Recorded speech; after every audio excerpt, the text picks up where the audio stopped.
weddings be cheaper in 2024? Are prices going to be more expensive in 2024? Why have costs gone up so much in the last couple of years? What is going on in the world of weddings? I'm hoping to answer that question today. And if you are new here, I'm Cavin Elizabeth, your go-to for wedding content, advice, and inspiration. I have over like 180 videos at this point on so many different topics, so definitely be sure to subscribe.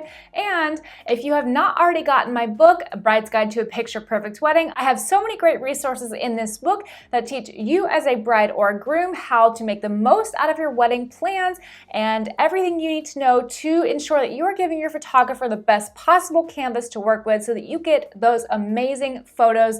And a lot of it is low cost or no cost advice. And you can find my book on Amazon or Etsy. Link is down in the description below.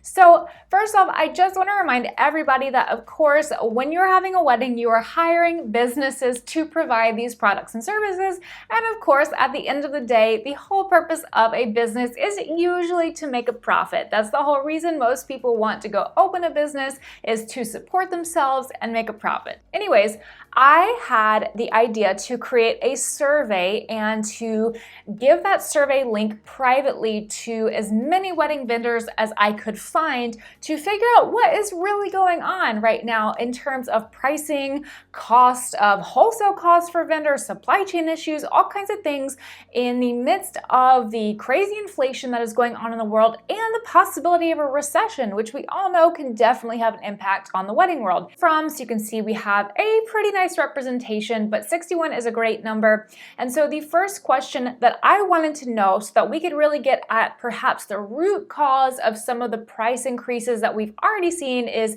did the vendor's cost of doing business increase? So things like supply costs, product costs, and just you name it, even labor. And pretty much everybody said, yes, my cost of business has gone up. So I wanted to know, what has that cost increase come from? And most people said labor. One venue did say, yes, food, beverage, and hotel staff labor costs have increased drastically. So of course, when that happens, they've got to raise their prices. And another venue said that things like repairs and maintenance, those costs have gone up for them as well. I know things in the contracting business are expensive, so I'm sure the costs to maintain and repair are also expensive. Food costs, of course. I know if we've all been eating out at restaurants, we have seen prices increase there, which is totally a bummer, but it is happening. And then insurance, that was another one I saw for venues. For stationery vendors, paper costs and printing fees, and then someone said almost every single cost of goods. So that is what I saw from stationery vendors and calligraphers. For florists, I had a lot of florists fill out this survey and everybody said wholesale cost of flowers. I have a whole video where I interviewed a flower wholesaler and they talked about how their cost of flowers was increasing from the actual flower fields and the cost of transport. You can go watch that video. I will link it in the description. Of course, labor as well for people to help them process the flowers and design them. Studio rent, so commercial rent is increasing. As we know, the cost to just live in your own apartment or wherever you rent is also increasing. And a florist said, more than I can calculate. A dress shop said wholesale cost of dresses, fabric and other sewing materials, things like garment bags and bra cups, and then again, labor, so giving people raises to account for inflation. So then I asked, did you raise your prices for 2023 for couples? And the majority of people said yes. So 31% said yes, just due to an annual increase, which could be things like just your typical type of lower inflation. But then a lot of people also said annual plus the inflation, that is crazy inflation that we're seeing right now. And then other people had smaller things to say. So what I asked the people who said that their cost of business was going up due to things like supply chain issues and like wholesale, so like a florist, things like that, where perhaps those wholesale costs maybe could drop. So think of like right now, eggs, for example, are hopefully temporarily high. I wanted to know if things that are maybe temporarily high go back down, would those vendors then decrease their prices for couples? And as you can see, most people said no, they are going to actually keep their costs the same. So that was an interesting thing that I found. And then some people said they might lower them, might not. And then some people did say that yes, they would lower those. So I wanted to then know, what are your pricing increase plans for 2024? And the majority of people actually said they're really not sure what they're going to do for their pricing for 2024, but 34% did say that they do actually plan to increase the same amount that they had increased from 2022 to 2023. So what I gather from this is that it's fairly likely that even if 2024 prices are not more expensive than 2023, they're likely not going to be cheaper than 2023. So if you are somebody who was holding out for next year specifically for cheaper prices, but you actually wanted to get married this year, I would say probably just go ahead and book something for later this year if you can find a venue that has availability and get all your dream vendors. So don't wait for next year. But odds are maybe things are already booked up, so you might just have to wait till next year anyway. But I really don't think at this point in the survey that I was learning everything from reading all the responses that things are actually going to be cheaper next year, unfortunately, as we all wish that they could be. So if a recession hits and the wedding budgets of couples get lower, and I also specified if your bookings start to look a little scarily low, will you as a vendor lower your prices? And a good chunk of people said maybe, also equally good chunk of people said no, and only a small handful of people said yes. So it does seem like if a recession does hit the wedding industry and it makes some people's bookings kind of suffer, I don't really actually think that a lot of people are going to lower their prices just to book more weddings. It seems like a lot of people like to keep their prices strong rather than go down. So that was also another interesting thing to learn. And then the last thing that I asked everybody was, what would you like to share with couples? One vendor liked to explain that they are actually eating some of the cost. For example, labor is a lot more than what I charge, so I'm not overcharging like some people think we are.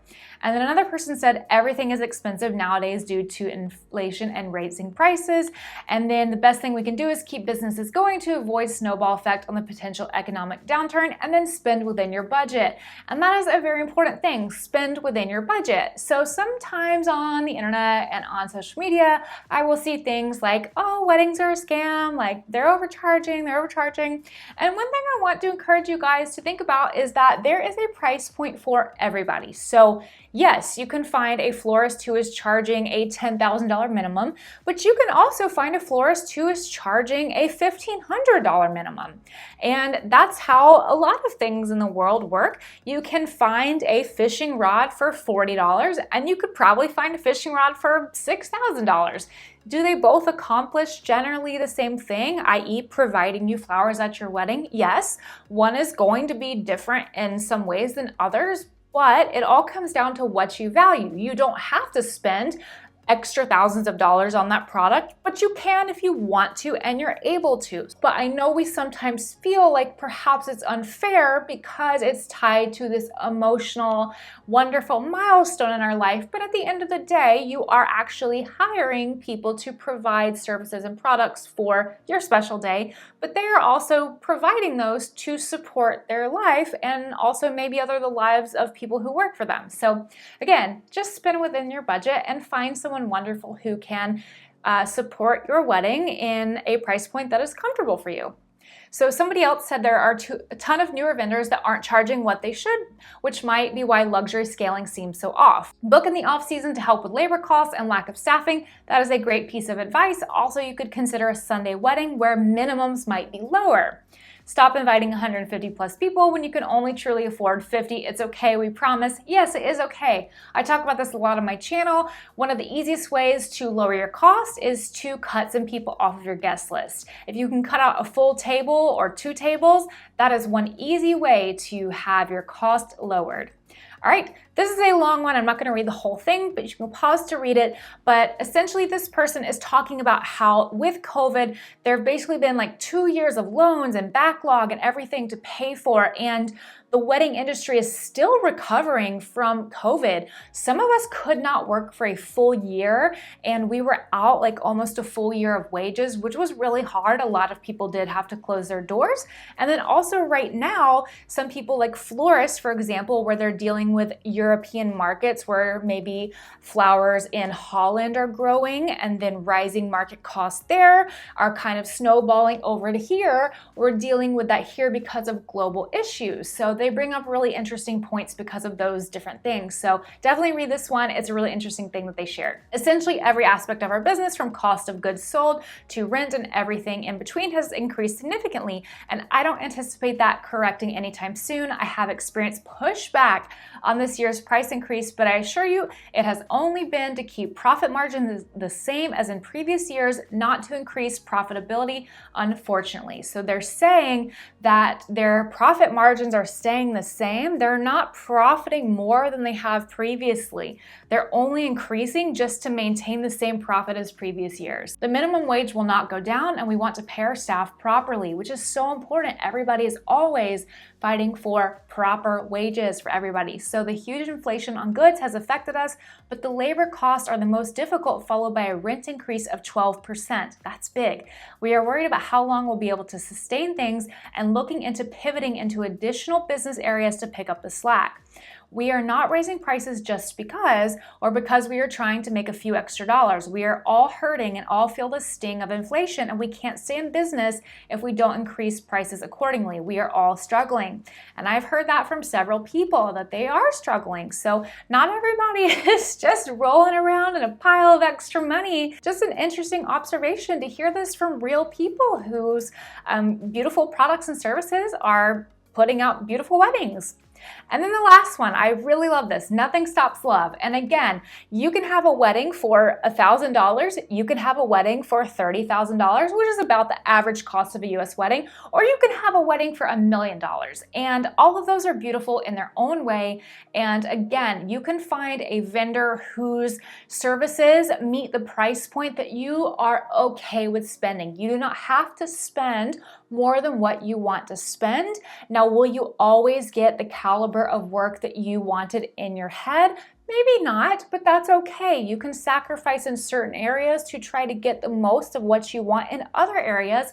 But at the end of the day, really, the wedding should be about the couple and the things that you value. So again, also too, if you gotta cut that guest list to make other things that are perhaps more important to you than 10 people who you haven't talked to in a decade, that's okay too. So if you are new here again, please be sure to subscribe. I have tons of videos about lots of different topics, including how to deal with guest list issues and things like that. But thank you to the 61 vendors who took the time to fill this out. And thank you for listening. Share what observation you found most interesting, and I will see you guys next time. Bye.